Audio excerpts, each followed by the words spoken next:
Ce discours, manifestement, est un discours très en deçà des attentes et des enjeux, non seulement de la majorité territoriale, non seulement de l'ensemble des nationalistes, mais également d'une très grande majorité de Corses. Nous allons continuer à travailler parce que nous sommes la majorité territoriale, parce que nous sommes les élus que le peuple corse a choisis, non seulement pour défendre des revendications institutionnelles, mais également pour construire ce pays au plan économique, au plan social, au plan culturel, dans tous les domaines du quotidien. Je voudrais vous dire aussi qu'il y a une part d'inexactitude dans le propos présidentiel lorsqu'il vient dire par exemple qu'il y aurait une enveloppe de 400 millions d'euros qui serait débloquée pour le pays.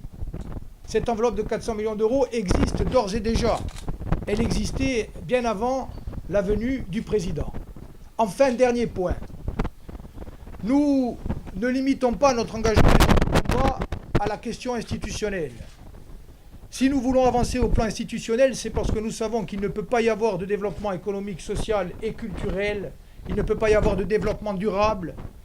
sans des institutions adaptées aux besoins, aux attentes et aux intérêts de cette île et de son peuple. Nous avons donc noté que le président de la République accepte le principe de l'inscription d'une mention spécifique concernant la Corse dans la Constitution. Cette inscription doit pour nous se prolonger de la définition avec l'ensemble des forces vives de l'île d'un statut d'autonomie, de plein droit et de plein exercice, conformément au mandat qui nous a été donné par le suffrage universel. Nous considérons pour notre part que ce statut d'autonomie doit s'inscrire dans le cadre de l'article 74 de la Constitution ou d'un article spécifique consacré à la Corse. Et donc de la même façon que nous allons travailler à obtenir les moyens et les politiques nécessaires à la promotion de la Corse comme territoire exemplaire en matière de développement durable, à la formation, à la santé publique, au numérique, à l'aménagement du territoire, à tous les domaines concrets dont nous avons parlé, aux déchets, au transport, de la même façon que nous allons travailler dans les prochaines semaines sur ces points-là, nous allons, dans le mois qui vient, mobiliser l'ensemble des forces vives de cette île. Les mobiliser également autour de la révision constitutionnelle avancée pour convaincre le président de la République que cette révision doit inclure la Corse dans son champ de façon explicite et qu'elle doit déboucher sur un statut d'autonomie. Voilà donc quel est notre état d'esprit ce soir. Y a-t-il eu des échanges à propos de la question des prisonniers corps durant ces 2 jours? Alors, comme vous l'avez noté, ce point n'a pas été abordé par le président de la République dans son discours,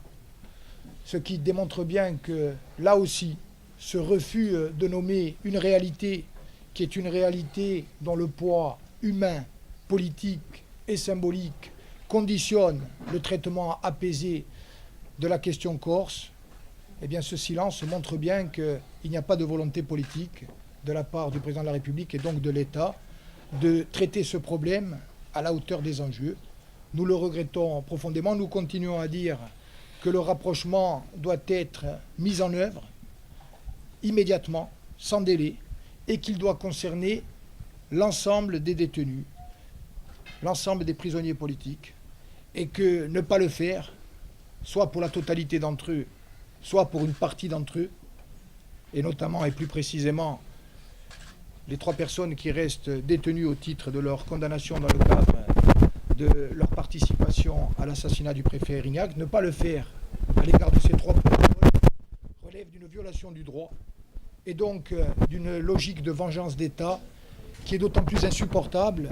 qu'elle ne s'affirme pas clairement, qu'elle ne se prononce pas clairement, et si elle ne se prononce pas clairement, c'est tout simplement parce qu'elle est contraire au droit. Nous sommes consternés par le niveau des réponses qui sont données, qui sont loin d'être à la hauteur des enjeux historiques que connaît la Corse, et loin d'être à la hauteur de ce qu'il convenait de faire pour établir des relations désormais apaisées, harmonieuses, constructives entre Paris et la Corse. Alors, bien entendu, nous faisons ce constat, et c'est un constat extrêmement négatif. Nous allons, dans les jours qui viennent, réunir bien sûr Péragours, c'est à notre majorité, avec l'ensemble de ses militants.